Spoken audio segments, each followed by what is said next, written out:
नमस्ते स्टूडेंट्स। आज हमारा जो टॉपिक है क्लास 11th कक्षा 11 भूगोल ज्योग्राफी। इसमें अपने जो अध्याय 3 है, अध्याय 3 अपवाह तंत्र। अपवाह तंत्र, तो सबसे पहले तो अपन बात करेंगे कि अपवाह तंत्र होता क्या है, अपवाह तंत्र किसे कहते हैं। तो उसके बारे में अपन देखते हैं कि अपवाह तंत्र, सबसे पहली बात है अपवाह तंत्र जो होता है ये जल से जुड़ा हुआ होता है, यानी जल का जो बहाव होता है उसको अपन अपवाह तंत्र कहते हैं। अब अपवाह तंत्र का निर्माण किससे होता है? नदियों से, यानी नदियाँ अपना जल जो बहा कर ले जाती है तो एक अपवाह तंत्र का निर्माण हो जाता है। जैसे अपन सिंपल शब्दों में अगर समझें कि अपवाह तंत्र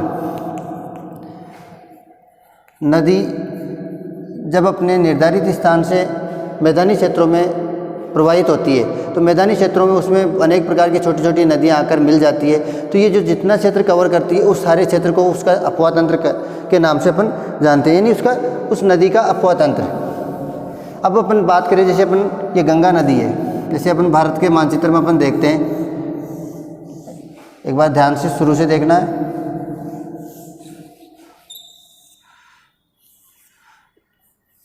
ये उत्तराखंड से गंगा नदी का उद्गम होता है और यहाँ से निकलते हुए ये पश्चिम बंगाल, उत्तर प्रदेश, बिहार से होते हुए बांग्लादेश में जाकर के ये इसमें बंगाल की खाड़ी में मिल जाती है। अब ये क्या है, यहाँ से प्रारंभ हुआ तो इस नदी जैसे ही मैदानी क्षेत्रों में प्रवेश करती है तो इस मैदानी क्षेत्रों में क्या होता है, ये इस क्षेत्र में इस नदी का जो जल भराव होता है ये पूरा का पूरा इसका। अब बहुत सारी नदियाँ क्या होती है, अपन जैसे बात करें इधर से एक नदी है बनास नदी, तो इस क्षेत्र से निकलती है। इसके जस्ट बराबर से एक नदी निकलती है यमुना। यमुना इलाहाबाद में आकर इसके अंतर्गत मिल जाती है। ये नदी कौन सी है? गंगा। और गंगा की सहायक नदी कौन सी है? यमुना। यमुना की सहायक नदी है, यहाँ से विंध्याचल पर्वतमाला से एक नदी निकलती है और इस क्षेत्र में आकर के यहाँ मिल जाती है। ये कौन सी है? चंबल। चंबल की जब सहायक की बात करें तो ये इस प्रकार से ये बनास। तो ये एक अपवाह तंत्र का निर्माण करती है। अपवाह तंत्र जिस क्षेत्र से जल गुजरता है उस क्षेत्र को अपन अपवाह तंत्र की श्रेणी में मानते हैं। यानी ये गंगा का पूरा जो क्षेत्र, मुख्य नदी कौन सी है? गंगा नदी है। तो इस पूरा का पूरा जो क्षेत्र है इस क्षेत्र को अपन क्या बोलते हैं? गंगा का अपवाह तंत्र। यानी गंगा और उसकी सहायक नदियों द्वारा निर्मित बहुत सारी नदियाँ इस क्षेत्र से आकर इसमें मिल जाती है, तो ये सारा का सारा एक अपवाह तंत्र का निर्माण करती है। तो गंगा का अपवाह तंत्र। तो अपवाह तंत्र हम किससे निर्मित होता है? नदियों द्वारा निर्मित होता है। तो ये इस प्रकार से अपन आज हम इसमें देखेंगे अपवाह तंत्र। अपनी ज्योग्राफी की जो नई वाली बुक है उसमें 3rd नंबर का जो चैप्टर है उस चैप्टर के माध्यम से अपन देखते हैं कि अपवाह तंत्र जो होता है। अब इसमें अपन बात कर रहे हैं कि अपवाह तंत्र, अब इसमें कई प्रकार के अपवाह तंत्रों के बारे में दिया हुआ है कि एक तो होता है जल ग्रहण क्षेत्र।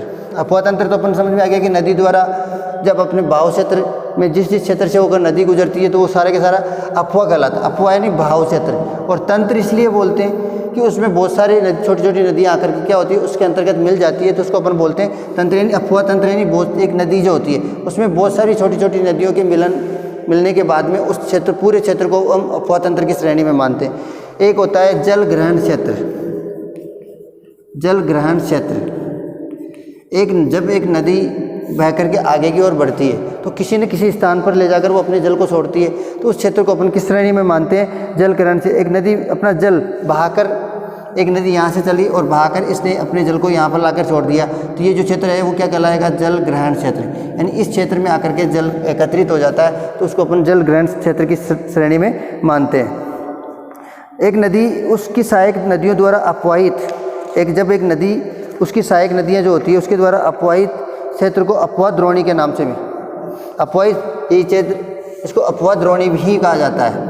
अपवाह द्रोणी एक नदी अपनी सहायक नदियों द्वारा जिस संरचना का निर्माण करती है तो उसको अपन किस नाम से जानते हैं? अपवाह द्रोणी। तो इसमें भी अपवाह तंत्र और अपवाह द्रोणी दोनों ही एक ही श्रेणी के अंतर्गत मानी जाती है। इसमें अपन बात करें, अब ये अपवाह तंत्र होता है, कई पार्टों में इसको बांटते हैं।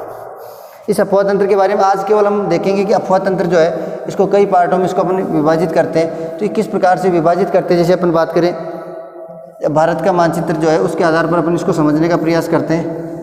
नेक्स्ट अपन स्टार्ट करेंगे तब, तो अभी अपन देखते हैं अपवाह तंत्र।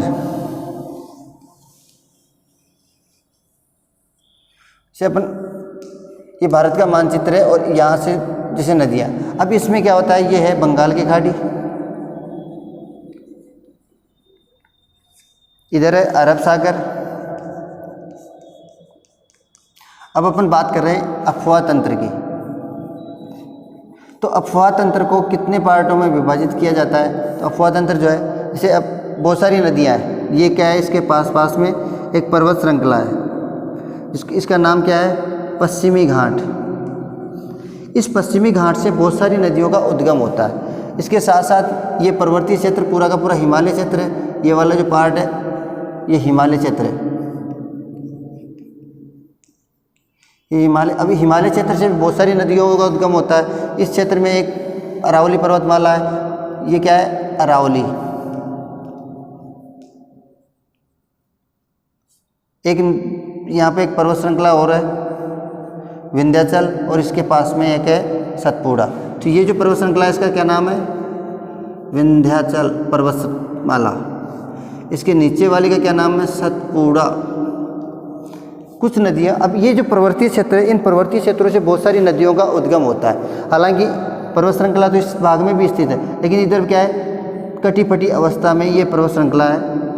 और इसका जो ढाल है, यानी ये जो क्षेत्र है, इसकी ऊंचाई ज़्यादा है, इसकी ऊंचाई कम है। तो नदियों का जो बहाव क्षेत्र होगा वो भी क्या हुआ, अधिक ऊंचे से कम की ओर, ज़्यादा से कम की ओर। तो अधिकतर नदियाँ इस क्षेत्र से निकलती है। और ये जो क्षेत्र बने हुए हैं, इन क्षेत्रों से होकर के ये नदियाँ क्या होती है, किस में जाकर मिल जाती है, बंगाल की खाड़ी में जाकर मिल जाती है। तो एक अफवाह तंत्र तो कौन सा हो गया, तो इसमें अपन बात करें बंगाल की खाड़ी का अफवाह तंत्र। बंगाल की खाड़ी का अफवाह तंत्र, बंगाल की खाड़ी का अफवाह तंत्र यानी ऐसी नदियाँ जो अपना जल किस में ले जाती है, बंगाल की खाड़ी में ले जाकर छोड़ती है, उसको बंगाल की खाड़ी का अफवाह तंत्र कहेंगे।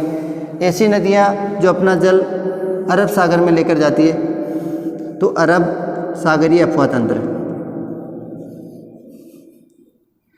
अरब सागरीय अफवाह तंत्र। नेक्स्ट अपन बात करें, एक और होता है आंतरिक अफवाह तंत्र।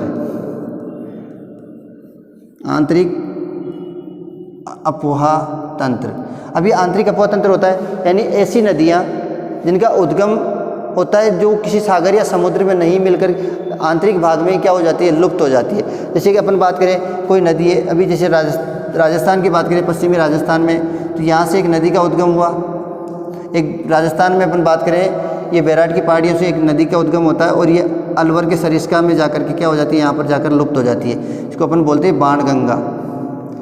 अब बाणगंगा नदी न किसी भी सागर या समुद्र में जाकर नहीं मिलती है, ये यहाँ से प्रारंभ होती है और अंदर के अंदर ही समाप्त हो जाती है। उसी प्रकार पश्चिमी राजस्थान लूणी नदी है, ये भी किसी नदी में जाकर नहीं मिलती है। तो इस प्रकार कुछ नदियाँ जो होती है झीलों, देश के आंतरिक भाग में जो झीलें होती है उन झीलों में जाकर समा जाती है, यानी वो ऐसी नदी आंतरिक अफवाह तंत्र किसे कहेंगे, आंतरिक अफवाह तंत्र का सीधा सा अर्थ है कि ऐसी नदियाँ जिनका उद्गम तो होता है लेकिन वो किसी सागर या समुद्र में नहीं मिलकर आंतरिक भाग में ही लुप्त हो जाती है, उसको अपन आंतरिक अफवाह तंत्र कहेंगे।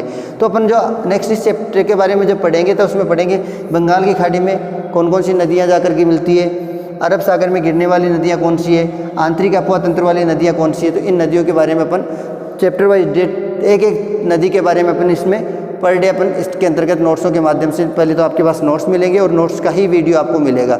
इसमें अपने को एक एक नदी को पढ़ना है, बड़े ध्यान से पढ़ना है कि एक इस चैप्टर को मैंने आज आपको इसमें परिचय इसलिए दिया है कि इस चैप्टर को आप क्या करेंगे, आज इस चैप्टर का ढंग से रीड करना है। पहले आपके पास वीडियो आए उससे पहले आपको इस चैप्टर को रीड करना है और रीड करने के बाद में जो आपके पास वीडियो है उसको ध्यान से समझना है और उसके नोट्स भी कॉपी में रिटर्न करने, कॉपी में लिखने हैं।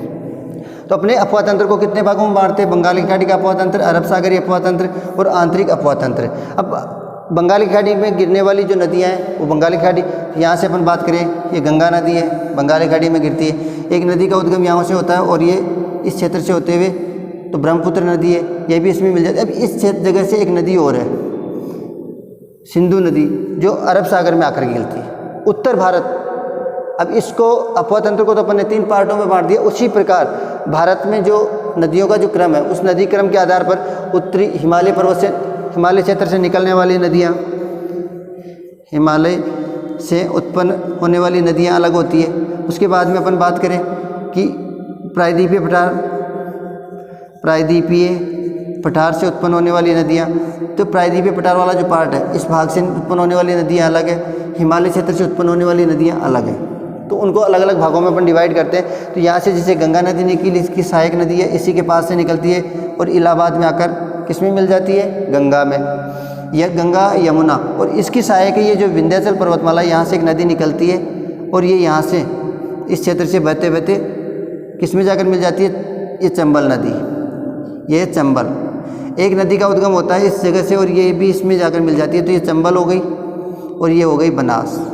तो ये एक दूसरे से कनेक्टिविटी प्रदान की हुई, एक दूसरे से जुड़ी हुई नदियाँ हैं। उसी प्रकार इस क्षेत्र में कृष्णा, कावेरी, गोदावरी, महानदी अपन नाम लिखें तो कृष्णा, कावेरी, गोदावरी,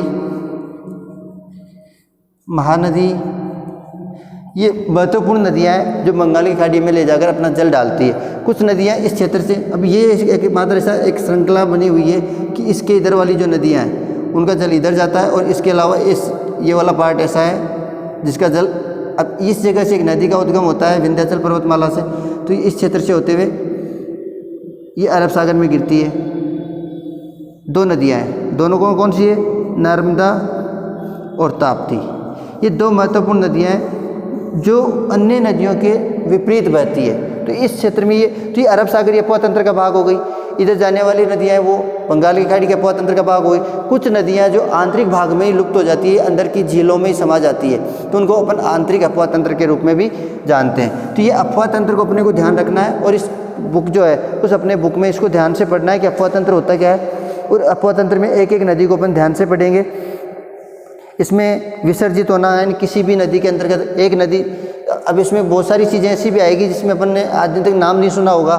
जैसे नदी अपहरण, एक शब्द होता है नदी अपहरण। क्या नदी का भी अपहरण होता है? अपहरण का अर्थ क्या होता है? किडनैप करना। क्या नदी भी किसी दूसरी नदी का अपहरण कर सकती है? तो बिल्कुल ये घटनाएं, अब हम भूगोल के अंतर्गत यही चीज़ें पढ़ेंगे कि नदी अपहरण क्या होता है। तो नदी अपहरण कैसे होता है? जैसे एक मुख्य नदी है, ये नदी का बहाव क्षेत्र है। एक छोटी नदी है, उस छोटी नदी जिसके सारे बह रही है। अब ये क्या होता है, जैसे इसका ढलान होता है, अब ये नदी इसमें तो मिलकर के रास्ता तो परिवर्तित करेगी नहीं, ये बड़ी नदी है, तो ये नदी क्या होती है, इस नदी को अपने में मिला लेती है। तो ये क्या हो गया, इस नदी का क्या हो गया, अपहरण हो गया। आगे जाकर यहाँ तक तो अपने को नज़र आ गई, हम इस नदी का पता करते हुए आगे बढ़ते हैं तो ये नदी अपने को यहाँ तक नज़र आएगी। इसके बाद में ये नदी क्या हो जाती है, लुप्त हो जाती है। नहीं, इसका अपहरण कौन सी बड़ी नदी, मुख्य नदी जो होती है वो छोटी नदी का अपहरण कर लेती है। तो इस प्रकार अलग अलग शब्द जो होते हैं, नदियाँ समकोण पर मिलती है, ऐसे प्रतिरूप को जालीनुमा। अब अफवाह प्रतिरूप क्या होता है?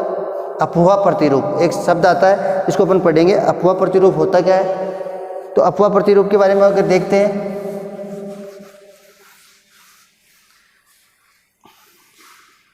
अफवाह प्रतिरूप,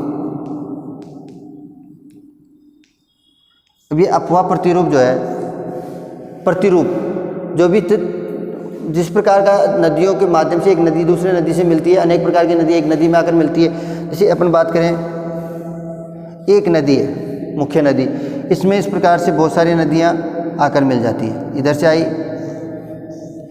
तो ये अलग प्रकार का प्रतिरूप। ये प्रतिरूप का अर्थ क्या होता है, इसकी आकृति अलग प्रकार की हो जाए। कुछ नदियाँ तो अलग अलग प्रकार के प्रतिरूपों का निर्माण करती है, तो उसको अपन पढ़ेंगे कि प्रतिरूप कौन कौन से होते हैं। तो इसमें सभी दिशाओं से नदियाँ बहकर किसी झील या गर्त में विसर्जित होती है, तो ऐसे अफवाह तंत्र को अभिकेंद्री प्रतिरूप कहते हैं। तो अलग अलग इस बुक को आपको ध्यान से पढ़ना है। इस बुक को आपको चैप्टर जो है, थर्ड वाला जो चैप्टर, इस चैप्टर को ध्यान से पढ़ना है। पढ़ने के बाद में हम कल आपके इसके नोट्स मिलेंगे। उस नोट्स के बाद में ही आपको आगे इसका वीडियो जो है इसको समझने का प्रयास करना है ध्यान से, और रेगुलर पढ़ते जाना है। नमस्कार।